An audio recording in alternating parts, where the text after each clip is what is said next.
So I was having a conversation with a guy, and we were talking about living conditions and poverty and at one point mental illness, right? And then he started describing these people that are apparently referenced as like zombie people, and then I said, well, yeah, there can be situations where people can go undiagnosed and unintercepted, and they're just around doing freaky stuff.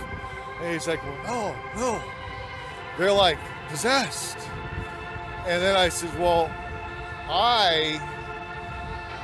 when I look at stuff, I start off with, you know, what's physically known. And that, in this situation, would be, okay, someone's acting weird, something's going on in their head. And he's like, well, no, possession is real, possession is physical. These are physical beings that invade other people's bodies. And I'm like, where do you get that? And he's like, well, you believe the way you believe, I'll believe the way I believe. And I'm like, well, what I'm talking about is not stuff I believe, but there's an actual phenomena of people with neurochemical imbalances and other problems with their brain. You're talking about something that has no measurability. Back in the day, a lot of mental illnesses was defined as possession.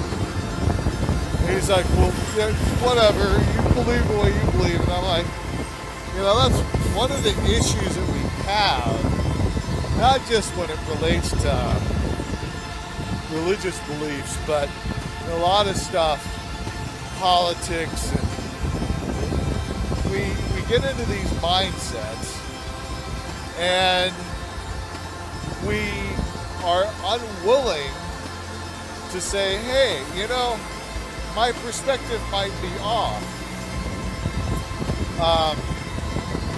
We need to get past that. And like this guy, it's like to say certain behavior is because someone is possessed by demons doesn't fix the behavior.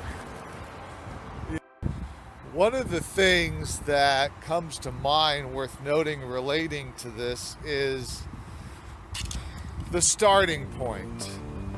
When we look at things, when we look at behaviors, when we look at just about anything, what's our starting point?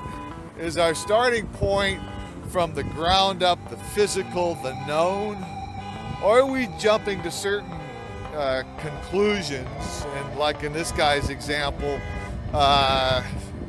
possession rather than mental illness? Or are we looking at what's known? What can we determine about a situation?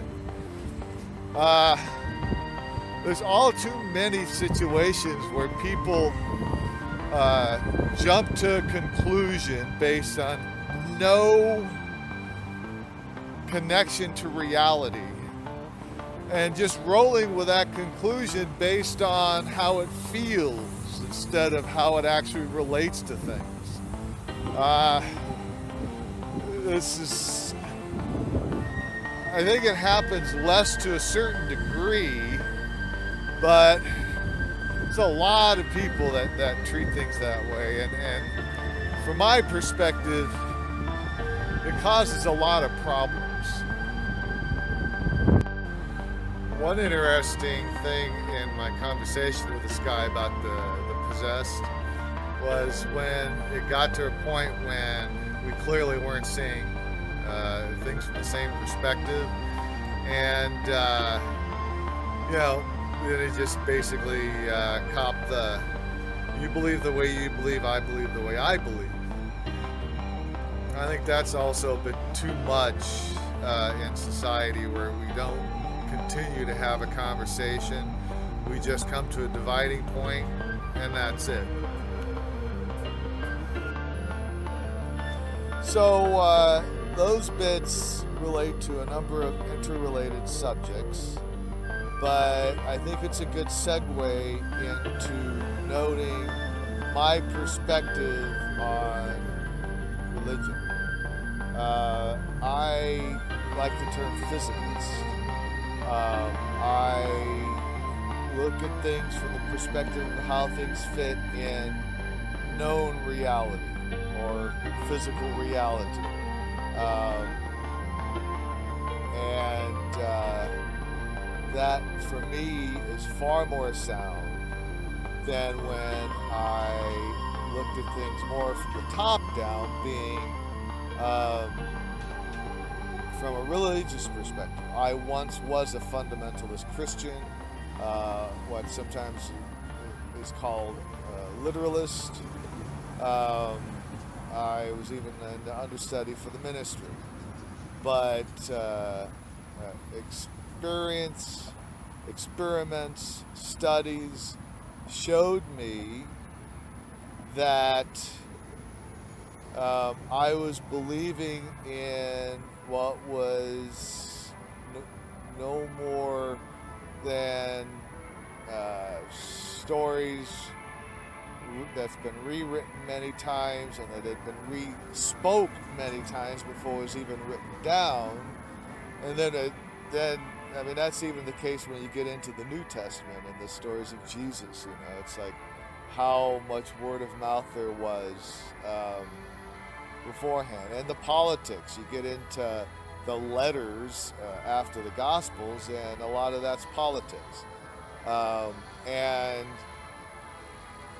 most of it, well, I will say all of the references to God and the supernatural and the soul, the spirits, is completely imagination. Not founded in anything known. You know, and it kind of goes back to what I was saying earlier about how things feel as opposed to what we know. People feel that there's something out there.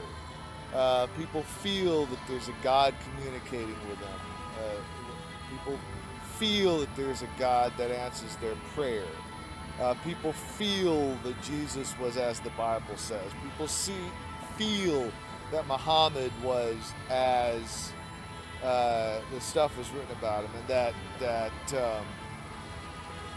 that the stuff he said was true. But these boil down to feelings and not things grounded in the known. And that's the route I've gone. Getting there had been a long battle, and I'll discuss my history relating to religion and my movement toward physicalism. But I wanted to end this segment with clarifying my perspective on those things. I hope that did. And I hope that you'll still continue to watch my videos. I believe that we come closer to the truth, to facts, when we're able to continue a conversation and not abort it like this guy did with you believe what you believe and I believe what I believe. I believe that we kind of average out toward the truth by having a back and forth. A little bit more and more we move toward the facts. An interesting illustration is something I just finished reading about prehistory, early humanity. You know, there is the out of Africa, and was it out of Asia? Anyway, there's debates. There's varying theories and conflicting theories about how humans migrated, the origins of Homo sapiens from a scientific and theoretical perspective.